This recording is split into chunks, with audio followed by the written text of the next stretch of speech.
اللہ فرماتے ہیں وَإِذْ أَخَذْنَا مِيثَاقَ الَّذِينَ أُوتُوا الْكِتَابَ لَا تُبَيِّنُنَّهُ لِلنَّاسِ وَلَا تَكْتُمُونَهُ. ہم نے اہل کتاب کے علماء سے ایگریمنٹ لیا تھا. اللہ علماء سے بھی ایگریمنٹ لیتے ہیں. دیکھو یہود و نصارہ کے علماء سے اللہ نے ایگریمنٹ. یہ ایگریمنٹ کس کے ذریعے؟ پیغمبروں کے ذریعے. پیغمبر اپنے علماء کو کہہ کر گئے تھے کہ لَتُبَيِّنُنَّهُ لِلنَّاسِ کہ تورات اور انجیل میں جو کچھ لکھا ہے لوگوں کے سامنے کھول کھول کے بیان کرنا ہے، چاہے آپ کے مفاد کے خلاف جا رہا ہو یا آپ کے مفاد کے حق میں جا رہا ہو. وَلَا تَكْتُمُونَهُ اور اس کو لوگوں سے چھپانا نہیں ہے. اور یہ دیکھو جب ہم قرآن لوگوں کے سامنے بیان کرائیں گے تو قرآن میں احکام کی دو قسمیں ہیں. ایک کا تعلق ہے عقیدے سے، ایک کا تعلق ہے عمل سے. عقیدے کی اہمیت زیادہ ہے یا عمل کی زیادہ ہے؟ بولو نا. عقیدے کی. اب عقیدے کی اہمیت زیادہ ہے تو عقیدے بہت ہیں اسلام میں. ایک توحید کا عقیدہ، رسالت کا عقیدہ، آخرت کا عقیدہ، جنت جہنم کا عقیدہ، فرشتوں کے وجود کا عقیدہ. تو ان میں سب سے اہم عقیدہ کون سا ہے؟ توحید. اب میں کبھی توحید بیان کرتا ہوں نا تو لوگ اس پہ بھی کہتے ہیں یار یہ کیوں، اس سے تو فلاں مسلک کے لوگوں کو تکلیف ہو رہی ہے، اس سے تو آپ کے ویورز کٹ رہے ہیں. تو میں ان سے کہتا ہوں بھائی اگر یہ بھی بیان نہیں کریں گے، توحید بھی اگر کھول کھول کے بیان نہیں کریں گے تو بہتر نہیں ہے کہ میں بھی ایک چھولے کی ریڑھی لگا لوں؟ کیا ہو گیا؟ یعنی اگر قرآن کی جو ایک تو عقیدے سے اس کا تعلق ہے جس کی اہمیت عمل سے زیادہ، اور پھر عقیدے میں سب سے اہم عقیدہ کیا ہے؟ توحید. اور توحید میں بھی آگے یاد رکھو توحید کی اپوزٹ کیا ہے؟ شرک. توحید کا الٹ کیا ہوتا ہے؟ شرک. تو شرک کی نفی کرنا توحید ہی ہے نا. تو سب سے بڑا شرک پتہ ہے کیا ہے؟ اللہ کے سوا کسی کو مدد کے لیے پکارنا. یہ شرک کی سب سے بڑی قسم ہے اور سب سے خطرناک قسم ہے جس نے ہمیشہ مشرکوں کو برباد. ہر دور کے مشرک اس قسم کے شرک میں مبتلا ہوئے ہیں. وہ یہ نہیں کہتے تھے کہ اللہ جیسا اللہ بھی کوئی ہے، وہ کہتے تھے جیسے اللہ سے ہم ڈائریکٹ پکاریں تو بھی ٹھیک ہے، لیکن اللہ نے کچھ اختیارات اپنے بندوں کو بھی دے دیے ہیں، ان کو بھی پکارا جا سکتا ہے. اسی شرک کی نفی کے لیے دنیا میں پیغمبر آتے رہے ہیں اور اسی کے لیے اللہ نے ہم سے ہر نماز کی ہر رکعت میں کہلوایا ایاک نعبد و ایاک نستعین، اے اللہ صرف تیری عبادت کریں گے. اللہ کو پتا تھا یہ عبادت کے مفہوم میں گھما دیں گے بات کو، اس لیے اگلا جملہ کہلوایا ایاک نستعین، مدد صرف تجھی سے. استعانہ مدد کو کہتے ہیں. تو اب یا اللہ مدد کے علاوہ تمام راستے اللہ نے بند کر دیے کہ نہیں کر دیے؟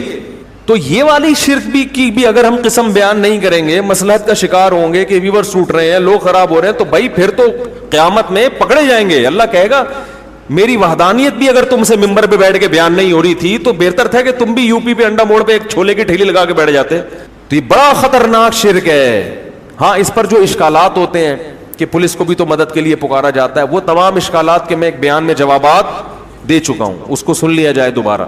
تو اس لیے میں کہتا ہوں بھائی اپنے حال پہ ترس کھاؤ، صرف یا اللہ مدد، صرف یا اللہ. ہم یہ نہیں کہہ رہے کہ جس نے یا رسول اللہ مدد کہا وہ کافر ہو گیا، نہ.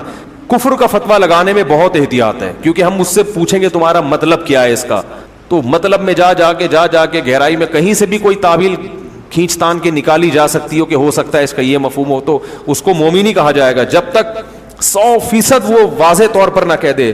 لیکن یہ جملہ بہت ڈینجرس ہے.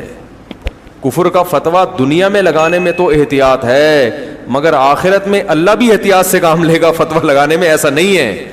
وہ تو ہمارے لیے اللہ نے کہا ہے کہ تم دل کے حال نہیں جانتے. اللہ تو دلوں کا حال جانتا ہے. اللہ کو پتا ہے کون کس نیت سے کہہ رہا ہے. تو اس لیے میرے بھائی اپنے حال پہ ترس کھاؤ، اپنے مذہبی رہنماؤں کے کہنے پر توحید کا راستہ نہ چھوڑو. عیسائی بھی اپنے آپ کو توحید پرست کہتے ہیں کہ ہم ایک اللہ کو مانتے ہیں، مگر اللہ کو ان کی توحید قبول نہیں ہے. تو اگر آپ بھی یا اللہ مدد، یا رسول اللہ مدد، یا علی مدد، یا غوث آدم مدد، سارے اللہ کے علاوہ پتہ نہیں درجنوں لوگ ہیں، اور یا رسول اللہ انظر حالنا، اے نبی ہمارے حالت پر رحم کریں، اے نبی ہماری طرف دیکھ، یہیں سے بیٹھے بیٹھے پکار رہے ہیں نبی کو. اور یہ عقیدہ ہے کہ نبی صلی اللہ علیہ وسلم بنفس نفیس ہماری مدد کریں گے، یہیں سے بیٹھے ہوئے ہمارا کلام سن رہے ہیں، اور خود قبر میں سے ہوتے ہوئے ہماری مدد وہیں سے کر لیں گے کیونکہ اللہ نے آپ کو اختیارات دے دی ہے. بھائی یہ شرک ہے. اللہ نے کسی کو کسی کی مدد کا اختیار نہیں دیا. ہاں وہ اختیارات جو اسباب کے دائرے میں آتے ہیں، اسباب کی جس کی کوئی سائنٹیفک لاجک ہو. جیسے پولیس کو مدد کے لیے پکارے تو موبائل آئے گی اس طرح سے, وہ تو لاجک ہے نا اس کی. ان لاجک جو مدد ہوتی ہے کہ جس میں کوئی ذرائع یا اسباب نہ ہو, یہ مدد صرف کون کر سکتا ہے؟ اللہ.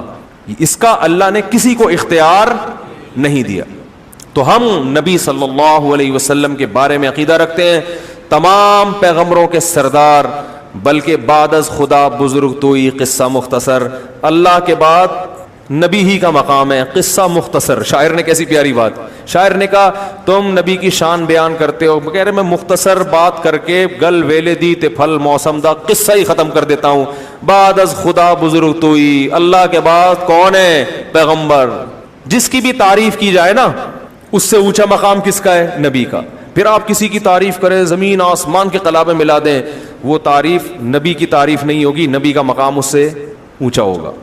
سب سے اونچے کون ہے؟ نبی. لیکن اختیارات نہیں ہیں, بگڑی نہیں بنا سکتے کسی کی, کسی کو اولاد نہیں دے سکتے, کسی کو روزی نہیں پہنچا سکتے, کسی کی بگڑی نہیں بنا سکتے, اور چاند کے 2 ٹکڑے نہیں کر سکتے. لوگ کہتے ہیں چاند کے 2 ٹکڑے بھی تو نبی نے نہیں کیے, وہ اللہ نے کیے ہیں. نبی کو حکم تھا اشارہ کر دیں میں ٹکڑے کر دوں گا. تبھی نبی سے مشرکین اور بھی معجزوں کا مطالبہ کرتے تھے, آپ یہ کریں آپ یہ کریں. نبی نے فرمایا کہ سبحان ربی هل كنت الا بشر رسولا, میں تو انسان ہوں بھائی, میں یہ نہیں کر سکتا کہ یوں اشارہ کروں نہریں جاری ہو جائیں, میرے میں اختیارات تھوڑی ہیں. تو اللہ نے کر دیے تھے ٹکڑے, اللہ نے مجھے حکم دیا تم آپ اشارہ کریں تو میں کر دوں گا. تو جب اللہ کرنا چاہتا ہے, میں نے اشارہ کیا, اللہ نے کر دیا, اب اللہ نہیں چاہ رہا تو میں کہاں سے کروں گا بھائی؟ نہیں ہو سکتا. یہ جگہ جگہ نفی کی گئی ہے, جگہ جگہ نفی کہ میں نہیں کر سکتا, میں انسان ہوں. وَلَوْ كُنْتُ عَالَمُ الْغَيْبِ لَاسْتَكْثَرْتُ مِنَ الْخَيْرِ, اگر میرے پاس اللہ کی طرح غیب کا علم ہوتا, مجھے سب پتا ہوتا مستقبل میں کیا ہونے والا ہے, تو مجھے تو کبھی کسی قسم کا کوئی نقصان ہوتا ہی نہیں. یہ میں قرآن کی آیتیں پڑھ رہا ہوں آپ کے سامنے, 2 ٹوک عقیدہ قرآن نے بیان کیا, اس میں کوئی کنفیوژن باقی نہیں رکھی ہے. ما کانا کا وما یکونو, جو پہلے ہو چکا سارا کچھ نبی کو اس کا بھی علم تھا, جو بعد میں ہوگا اس کا بھی علم تھا. تو غلط ہے بھائی یہ عقیدہ. جتنا اللہ نے بتا دیا اس کا نبی کو علم ہے. ہاں وہ اللہ نے ہم سے بہت زیادہ بتایا ہے. علماء مثال دیتے ہیں کہ ہمارے علم اور نبی کے علم کی مثال دریا اور قطرے کی ہے. جیسے دریا میں ایک قطرے کی نسبت دریا کی طرف ہو تو کوئی حیثیت ہے, تو اتنا اللہ نے علم دیا ہے نبی کو ہماری نسبت. لیکن اللہ کے علم اور نبی کی مثال پھر دریا اور قطرے کی ہے. سمجھ رہے کتنی جگہ قرآن میں آتا ہے یسألونک عن الساعہ, یہ لوگ آپ سے پوچھتے ہیں قیامت کب آئے گی, نبی کہہ دو علمھا عند ربی, مجھے نہیں پتا کب آئے گی, اللہ کو پتا ہے. سب باتوں کا آپ نے نہیں بتایا, بہت سی باتوں میں آپ نے کہا مجھے علم نہیں ہے. تو یہ عقیدہ کہ سب کچھ علم تھا, ساری چیزوں کا علم تھا, یہ شرک ہے, کفر ہے. یہ اللہ کی صفت علم ہے, نبی کو کیا کر رہے ہیں؟ شریک کر رہے ہیں. تو اپنے ایمان کو بچاؤ, توحید کے بغیر مغفرت کا امکان نہیں ہے. چاہے راتوں میں تہجد کے محراب بنا دو ماتھے کے اوپر, چاہے رو رو کے پاگل ہو جاؤ, اللہ نہیں مغفرت کرے گا. 2 ٹوک الفاظ میں کہہ دیا اللہ نے. پہلے اللہ کو اللہ سمجھا جائے گا تو پھر اللہ سے مانگا جائے گا. تبھی اللہ نے کہا مانگنے سے پہلے بھی کیا ایاک نعبد و ایاک نستعین کا اقرار. حدیث میں بخاری کی حدیث ہے, نبی صلی اللہ علیہ وسلم نے فرمایا کہ بندہ جب سورہ فاتحہ پڑھتا ہے تو کہتا ہے الحمدللہ رب العالمین, تو اللہ تعالیٰ بندوں سے کہتے ہیں حمیدنی عبدی, میرے بندے نے میری حمد و ثنا کی ہے. وہ سکھائی بھی اللہ نے. جب کہتا ہے الرحمن الرحیم تو اللہ کہتے ہیں اثنا علی عبدی, میرے بندے نے میری ثنا خوانی کی ہے, مجھے رحمان اور رحیم کہہ کے پکارا ہے.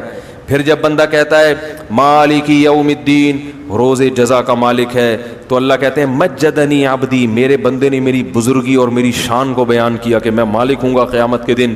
پھر انسان کہتا ہے, جب مسلمان نماز میں کہتا ہے ایاک نعبد و ایاک نستعین, اے اللہ صرف تیری عبادت کریں گے, صرف تجھ سے مدد مانگیں گے. تو اللہ کہتے ہیں ھذا بینی و بین عبدی, یہ میرے اور بندے کے درمیان ایگریمنٹ ہو گیا ہے. یہ کیا ہو گیا ہے؟ اس نے وعدہ کر لیا ہے, اب اس وعدے کے بدلے میں اس کو کیا دوں گا.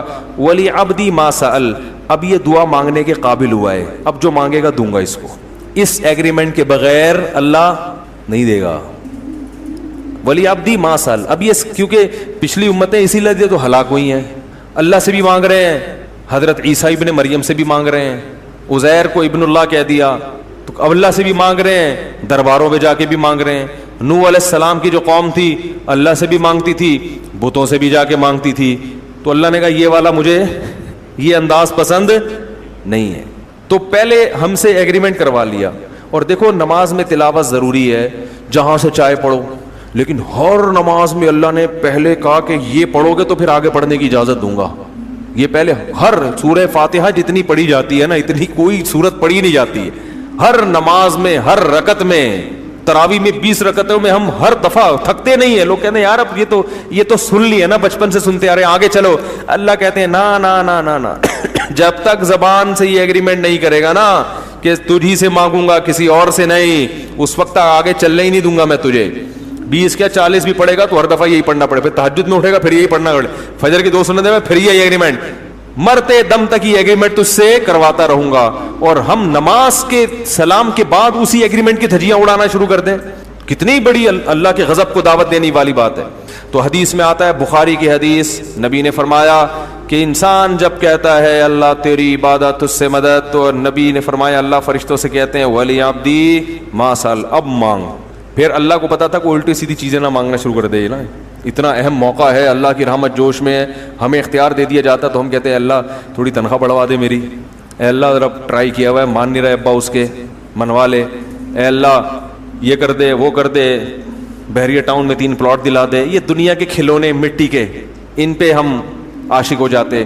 تو اس لیے اللہ نے کہا کہ اتنا بڑا ایگریمنٹ کیا, میرا دل اتنا خوش کیا, تو اب بڑی چیز مانگو. کیا اہدنا الصراط المستقیم, سیدھے راستے پہ چلا دے.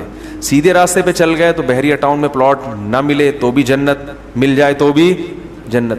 بھلا وہ شخص جو ایک سیدھے راستے کو دیکھ کر اسی پہ چلتا چلا جا رہا ہو, اور ایک دوسرا وہ شخص ہے جو راستہ بھی الٹا ہو اور چل بھی سر کے بل رہا ہو, یعنی چلنے کا انداز بھی الٹا اور راستہ بھی الٹا. تو اللہ فرماتے ہیں کہ دونوں کیا برابر ہو سکتے ہیں؟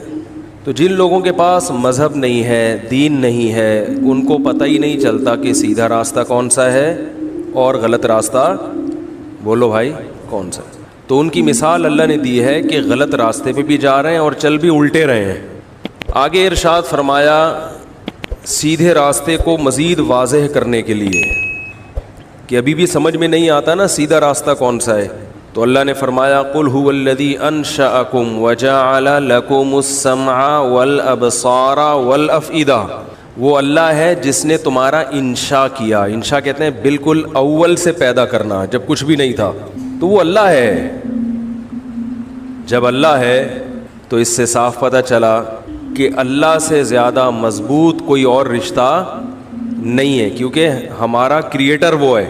دیکھیں یہاں کیا فرمایا, قل هو الذی, قل ہے نا شروع میں, قل هو الذی, اے نبی ان سے کہہ دیں کہ وہ ذات ہے. تو یہ قل کیوں کہا, کہہ دیجئے ان سے, ان کی توجہ اس طرف کرنے کے لیے. مانتے وہ بھی تھے کہ ہمیں اللہ نے پیدا کیا.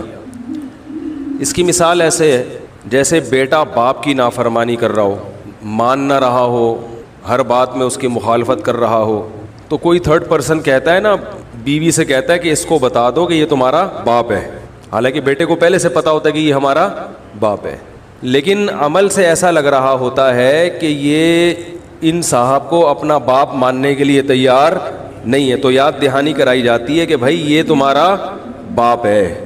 تو مشرکین مانتے تھے کہ ہمیں اللہ نے پیدا کیا. وہ ڈاروین جیسے بیوقوف وہ بھی نہیں تھے, پرلے درجے کے بیوقوف تھے کہ بتوں کی عبادت کرتے تھے, مگر اتنی سینس ان میں بھی تھی کہ ان بتوں نے نہیں بنایا, خود سے بھی نہیں بنے, بلکہ کسی نے بنایا ہے. خود یہ کام نہیں ہو سکتا, خود سے نہیں ہو سکتا جو کچھ ابھی یعنی ہم بن گئے اور یہ سارا نظام چل رہا ہے.